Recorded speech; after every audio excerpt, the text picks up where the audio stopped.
Hey everyone, I hope you're all hanging in there at home, especially if you have kids at home with you.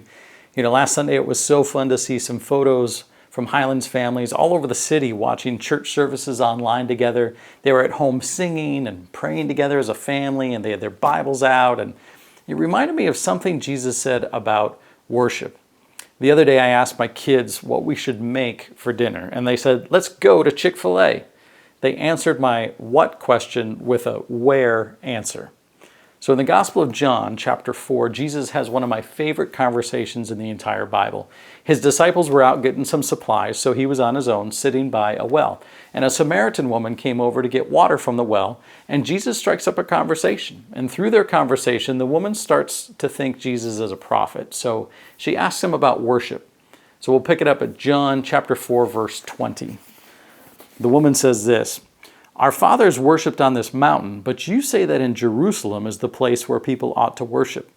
Jesus said to her, "Woman, believe me, the hour is coming when neither on this mountain nor in Jerusalem will you worship the Father. But the hour is coming and is now here when true worshipers will worship the Father in spirit and truth. For the Father is seeking such people to worship him." So just like my kids answered my what question with a where answer, Jesus answers this woman's where question with a how answer. And his answer tells us everything about how we should think about worship. The woman was hung up on the place where worship happens. Is it on the mountain, or is it in the temple, or where is it?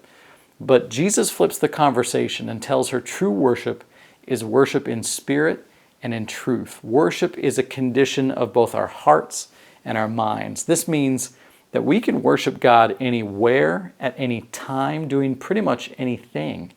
Worship isn't just singing a Christian song, and worship doesn't just happen in church. Romans 12:1 says, "Present your bodies as a living sacrifice, holy and acceptable to God, which is your spiritual worship." Colossians 3:17 says, "Whatever you do, in word or deed, do everything in the name of the Lord Jesus, giving thanks to God the Father through him." Guys, I know it's hard right now. You're out of your routine. You're enduring all kinds of things that can wear down your patience. So whether it's making dinner or giving your kids a bath or filing your taxes or finally cleaning out the garage, make each of those little things a time of worship. Do them for your family, yeah, but more importantly, do them for the glory of God. Whatever the task is, shift your perspective and say, this is what God is calling me to right now. And then do it the way that God tells us to do things, with love. Sound hard? It is.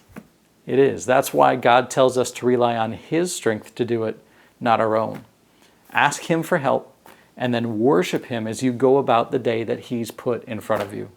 Guys, we can't wait to see you in person again, but until then, we will see you online. God bless you.